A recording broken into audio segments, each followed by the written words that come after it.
સાવધાન, જો તમે ખેડૂતો માટે અવાજ ઉઠાવી રહ્યા છો અને તેમની માટે લડી રહ્યા છો તો તમારા ઉપર પણ જીવલેણ હુમલો થઈ શકે છે।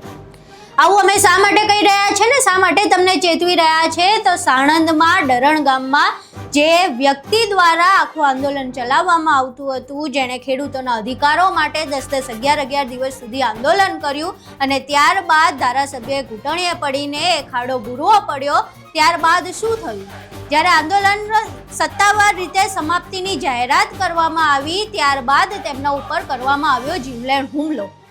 આખી ઘટના શું છે તેના વિશે વિગતે ચર્ચા કરવી છે। નમસ્કાર, તમે જોઈ રહ્યા છો ચક્રવાત ન્યૂઝ, હું આપની સાથે હેમંત।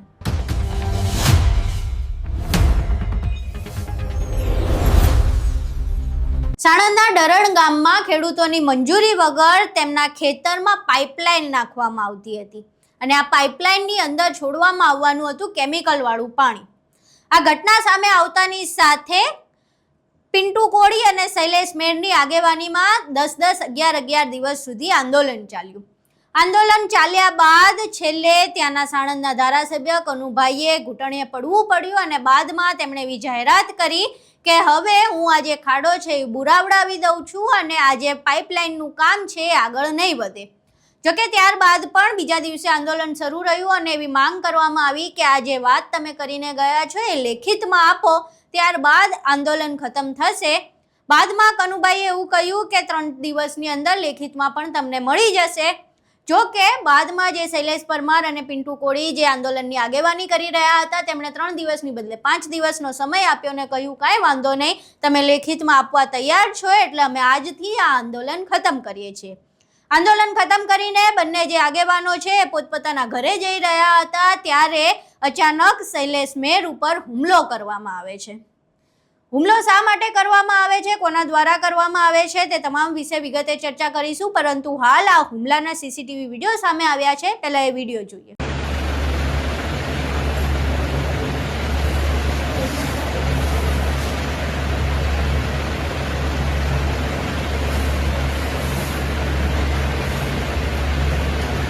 અહીં તમે વિડીયો જોયો, સીસીટીવીમાં જે વ્યક્તિ છે તેના દ્વારા હુમલો કરવામાં આવ્યો છે। હવે આખી ઘટનામાં જે શૈલેષ મેર છે એમના દ્વારા નિડરતાથી કામ લેવામાં આવ્યું, તેમણે પોતાની જાતને બચાવવાનો પ્રયાસ કર્યો અને બાદમાં તેઓ હાલ હોસ્પિટલમાં દાખલ છે અને હોસ્પિટલમાં જ્યારે તેઓ સારવાર લઈ રહ્યા છે ત્યારે તેમને પૂછવામાં આવ્યું કે આ હુમલો કેવી રીતે કરવામાં આવ્યો, કોના દ્વારા હુમલો કરાવવામાં આવ્યો, આના જવાબદાર કોણ છે? તો શૈલેષ મેર દ્વારા સીધી રીતે આ હુમલાના જવાબદાર જે છે તેને ત્યાં સાણંદના જે ધારાસભ્ય છે કનુભાઈ તેમને જણાવવામાં આવી રહ્યા છે। તેમણે આ આરોપ ત્યાંના ધારાસભ્ય અને એપીએમસીના ચેરમેન એવા ખેંગારભાઈ ઉપર લગાવ્યો છે। અહીં એ વિડીયો જોઈએ જેમાં શૈલેષ મેર પોતાના પર થયેલા હુમલાના આરોપ લગાવી રહ્યા છે। જે અત્યારે શૈલેષ મેર અને પિન્ટુ કોળી જે આંદોલન ચલાવતા હતા અને આજે 11મા દિવસે અમે જે આજે આંદોલન પૂરું થયું અને મારું કોઈ અજાણા વ્યક્તિ દ્વારા વ્હાઇટ બ્રેઝા કલરની બ્રેઝા ગાડી દ્વારા મારું અપહરણ કરવામાં આવ્યું છે અને મને છરી મારવામાં આવી છે। આ જો જોઈ શકો છો કે આંદોલનના ક્રાંતિકારીઓનું શું પરિણામ આવી શકે છે અને આના જવાબદાર માત્ર ને માત્ર કનુભાઈ અને ખેંગારભાઈ સોલંકી આ બંને જવાબદાર છે। અહીં તમે શૈલેષ મેરને સાંભળ્યા। હવે શૈલેષ મેર પર થયેલા હુમલાના સમાચાર સામે આવતાની સાથે જે પણ ખેડૂતો અત્યાર સુધી શૈલેષ મેરની સાથે આંદોલન કરી રહ્યા હતા તે તમામમાં રોષ હોય એ ખૂબ જ સ્વાભાવિક બાબત છે અને આ રોષના કારણે જે હોસ્પિટલમાં શૈલેષ મેરને દાખલ કરાવવામાં આવ્યા હતા એ હોસ્પિટલની બહાર અને પોલીસ સ્ટેશનની બહાર બંને જગ્યાએ લોકોનું એક મોટું એવું ટોળું એકઠું થયું અને શૈલેષ મેરના સમર્થનમાં ત્યાં લોકો બેસી ગયા હતા અને ન્યાયની માંગ કરી રહ્યા હતા। અહીં પહેલા એ વિડીયો જોઈએ।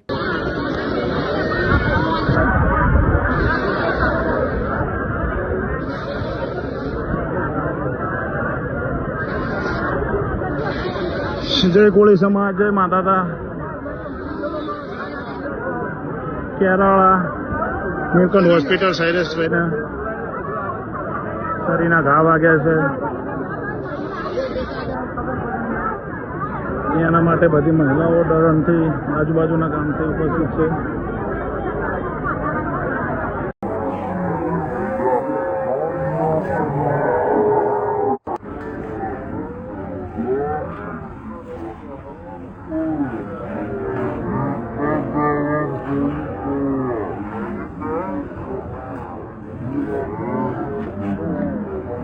અહીં તમે વિડીયો જોયા. હવે જે પણ વિડીયો સામે આવ્યા છે, જે ઘટના સામે આવી છે, તેનું તથ્ય શું છે, હકીકતમાં બન્યું તું શું, એ તમામ વિશે વાત કરવા માટે અમે જે આંદોલનમાં શૈલેષ મેરની સાથે ખભે ખભો મિલાવીને જે કામ કરી રહ્યા હતા એવા પિન્ટુ કોળી સાથે વાત કરી.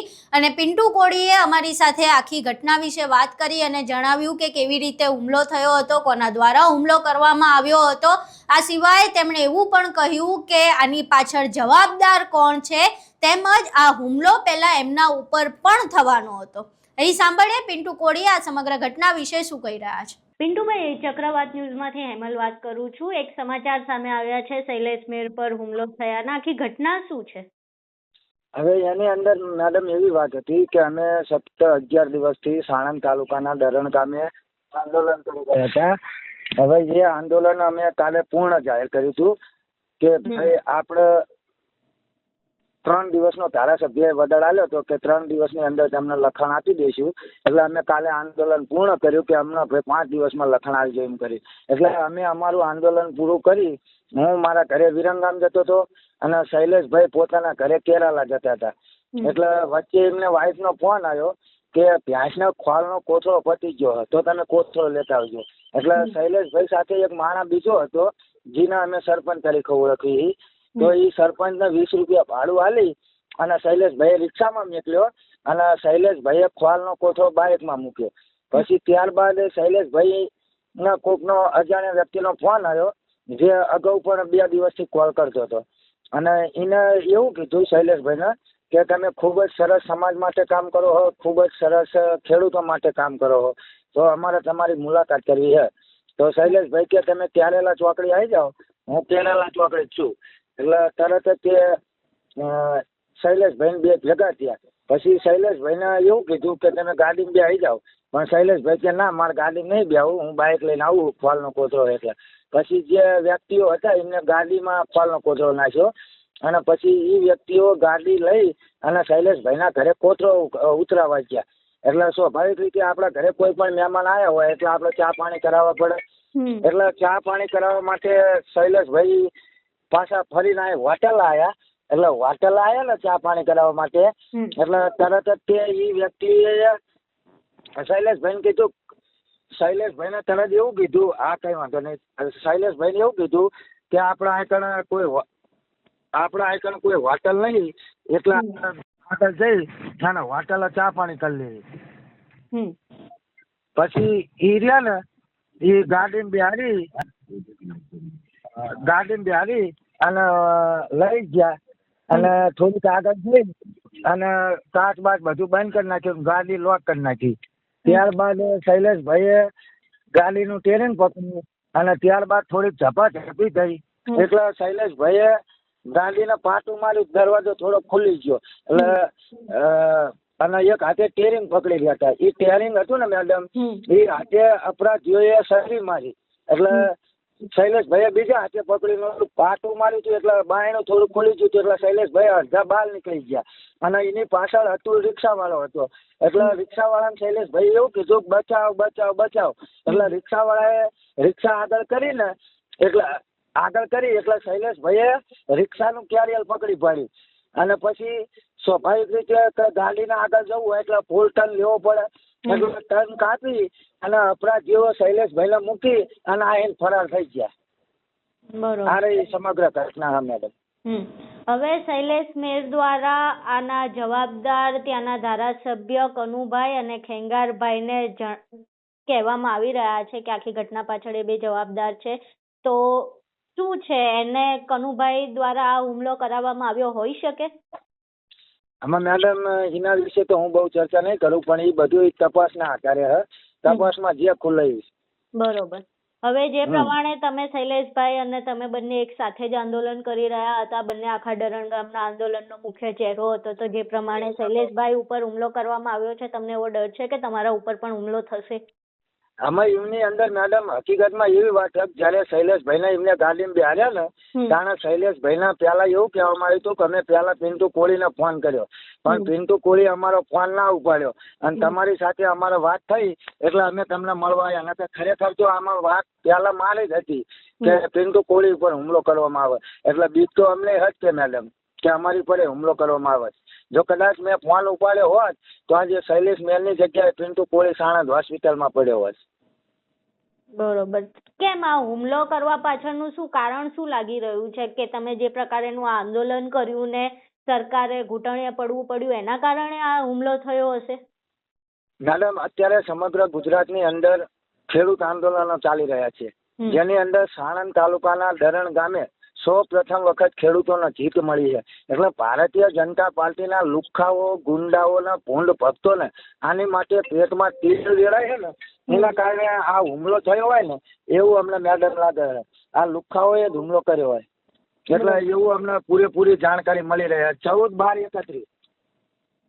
બરોબર. તો હવે જે પ્રમાણેનું તમે વાત કરી કે પહેલો હુમલો તમારા પર કરવાનો પ્રયાસ હતો પણ સદભાગ્યે તમારો ફોન ન લાગ્યો એટલે એનો શિકાર શૈલેષ મેર બન્યા. તો આ આખી ઘટના તમે પોલીસને પણ જણાવી હશે. પોલીસ દ્વારા કોઈ પોલીસ પ્રોટેક્શન આપવાની વાત કરવામાં આવી છે? હજુ મેડમ અત્યારે અમે હોસ્પિટલ જ છીએ. અમે અમારી રીતે અમે પ્રોટેક્શન માંગ્યું હોય અને ટૂંક સમયની અંદર અમે હથિયારની પણ માગણી કરવાના છીએ, કારણ કે અમારા સામાનના રક્ષા માટે અમારે હથિયાર જોશે. કારણ કે અમે અત્યારે સમસ્ત કોળી સમાજ માટે, ઠાકોર સમાજ માટે અને ખાસ કરી ઓબીસી સમાજ માટે અને ખાસ કરી અમે અમારા ખેડૂતો માટે લડી રહ્યા છીએ મેડમ. બરોબર. આભાર પિન્ટુભાઈ અમારી સાથે જોડાવા બદલ. ખૂબ ખૂબ આભાર. Thank you madam. અહીં તમે પિન્ટુ કોળીને સાંભળ્યા. હવે સીધી રીતે આ હુમલો પહેલા પિન્ટુ કોળી પર થવાનો હતો પરંતુ સદભાગ્યે તેમનો ફોન ન લાગ્યો અને ફોન ન લાગવાના કારણે પછી આ હુમલો શૈલેષ મેર ઉપર કરવામાં આવ્યો. જો કે શૈલેષ મેર દ્વારા ખૂબ જ બહાદુરીપૂર્વક ત્યાં ગાડીમાંથી નીકળવાનો પ્રયાસ કરાયો અને તેઓ નીકળી શક્યા. એના કારણે તેમનો જીવ બચી ગયો અને તેઓ હાલ હોસ્પિટલમાં સારવાર હેઠળ છે. જો કે આ આખી ઘટનામાં જે કોળી સમાજના આગેવાન છે, નેતા છે એવા ચિરાગ ઝાલાની પણ પ્રતિક્રિયા સામે આવી છે અને ચિરાગ ઝાલાએ આ આખી ઘટનાને લઈને ચેતવણી આપી દીધી છે કે જો તમે પિન્ટુ કોળી અને શૈલેષ મેરને એકલા સમજતા હોય તો એ ભૂલી જજો. આખો કોળી સમાજ એમની સાથે છે અને આ હુમલાને જરાય સહન કરવામાં નહીં આવે. અહીં સાંભળીએ ચિરાગ ઝાલા આખી ઘટનાને લઈને શું કહી રહ્યા છે. સંવિધાન હાલ જે સમાચાર મળ્યા, શૈલેષભાઈ મેર ઉપર જીવલેણ હુમલો કરવામાં આવ્યો, અપહરણ કરી અને જાનથી મારી નાખવાની કોશિશ કરવામાં આવી. હાથના ભાગમાં 17 ટાંકા બરાબર હુમલો કરવામાં આવ્યો અને જે આરોપી હતા એ આરોપી એવું કહ્યું એને કે પિન્ટુને પણ કોલ કર્યો હતો પણ પિન્ટુએ કોલ ઉપાડ્યો નહીં. એટલે જે પણ આરોપી હોય અને જેણે પણ આ દાવ લીધો છે એ કાન ખોલીને સાંભળી લે. પિન્ટુ કોળી કે શૈલેષ મેર એકલા નથી. બરાબર, તમારે જે હોય તમારે મર્યાદામાં રહેવું અને જે પણ આરોપી છે એને બક્ષવામાં આવશે નહીં. હાલ પોલીસ સ્ટેશને યુવા કોળી એકતા સંગઠનની ટીમ, પિન્ટુ કોળી બધા હાલ પોલીસ સ્ટેશન અને શૈલેષભાઈની પડખે છે અને પિન્ટુ કોળી ઉપર હુમલો કરતા પહેલા 10 વખત વિચાર કરજો. બરાબર. યુવા કોળી એકતા અહીં તમે ચિરાગ ઝાલાને સાંભળ્યા. હવે સીધી જ રીતે આ જે ઘટનાના આરોપ લગાવવામાં આવી રહ્યા છે, જે હુમલાના આરોપ લગાવવામાં આવી રહ્યા છે એ ધારાસભ્યો ઉપર લાગી રહ્યા છે, ખેંગારભાઈ ઉપર લાગી રહ્યા છે, આ સિવાય ભાજપના લોકો પર લાગી રહ્યા છે. એટલે ક્યાંક ને ક્યાંક પ્રશ્ન થઈ રહ્યો છે કે જે આરોપ ભાજપના લોકો પર લાગી રહ્યા છે શું હકીકતમાં ભાજપના લોકો દ્વારા આ હુમલો કરાવવામાં આવ્યો છે કે કેમ? અને જો એમાં કોઈ પણ પ્રકારનું તથ્ય હોય, જો એ હકીકત હોય તો પછી પ્રશ્ન એ થઈ રહ્યો છે કે જ્યારે ખેડૂતો તેમનો અધિકાર માંગે, જ્યારે ખેડૂતો પોતાના અધિકાર માટે લડે અને તેમના માટે જે લોકો લડે એમના ઉપર આ પ્રકારેના હુમલા કરાવીને એ લોકો સાબિત શું કરાવવા માંગે છે?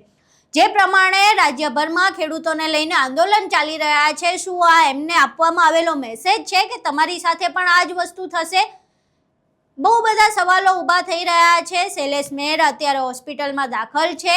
પિન્ટુ કોળી દ્વારા આ સમગ્ર મામલે ફરિયાદ દાખલ કરવામાં આવી છે. તેમના દ્વારા પોલીસ પ્રોટેક્શન અને હથિયારના લાયસન્સની પણ રજૂઆત કરવામાં આવી છે. હવે આખી ઘટનાને લઈને શૈલેષ મેર જ્યારે સ્વસ્થ થાય ત્યારે તેમની સાથે વાત કરવાનો પ્રયાસ કરીશું અને તેમની પ્રતિક્રિયા જાણવાનો પ્રયાસ કરશું કે હકીકતમાં બન્યું હતું શું અને શું ખરેખર આમાં કોઈ ભાજપની સંડોવણી છે કે કેમ. અને જો આમાં ભાજપની સંડોવણી સામે આવે છે તો આ સરકાર અને લોકતંત્ર ઉપર એક મોટો પ્રશ્ન ઊભો કરે છે કે લોકતંત્રમાં શું આંદોલન કરવાની આવી સજા મળશે?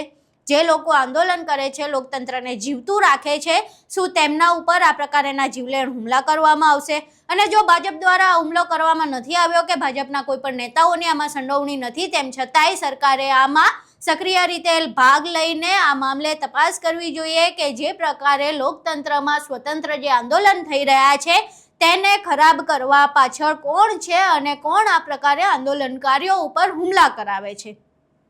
આખી ઘટના તમે જાણી, આ તમામ વિડીયો જોયા, ચિરાગ ઝાલાથી લઈને પિન્ટુ કોળીથી લઈને શૈલેષ મેરની પ્રતિક્રિયા જોઈ. હવે આખી ઘટનાને લઈને તમારું શું માનવું છે? જે પ્રકારેના આરોપ કનુભાઈ પર લાગી રહ્યા છે, શું ધારાસભ્ય દ્વારા આ પ્રકારેનું વર્તન કરવામાં આવ્યું હશે? શું ધારાસભ્ય દ્વારા આ પ્રકારેનો હુમલો કરવામાં આવ્યો હશે? કારણ કે જ્યારે આ આખું આંદોલન ખતમ થવાનું હતું, જ્યારે કનુભાઈ આવ્યા હતા, ત્યારે કનુભાઈએ શૈલેષ મેર કે પિન્ટુ કોળીની એક પણ વાત સાંભળી નથી અને ફક્ત પોતાની રજૂઆત કરીને ત્યાંથી ભાગી ગયા હતા. એટલે શું એ વાતનો રંજ રાખવામાં આવ્યો હશે કે કેમ, એ પણ એક મોટો પ્રશ્ન થઈ રહ્યો છે. હવે આખી ઘટનાને લઈને તમારું શું માનવું છે? શું સરકારને ઘૂંટણીએ પડવું પડ્યું, એના કારણે આ પ્રકારેનું કૃત્ય કરવામાં આવ્યું હશે કે કેમ? તમારા મંતવ્યો અમને કોમેન્ટ બોક્સમાં જરૂર જણાવજો. વિડીયો પસંદ આવ્યો હોય તો વિડીયોને લાઇક કરજો, શેર કરજો અને અમારી ચેનલને સબસ્ક્રાઇબ કરવાનું ભૂલશો નહીં. નમસ્કાર.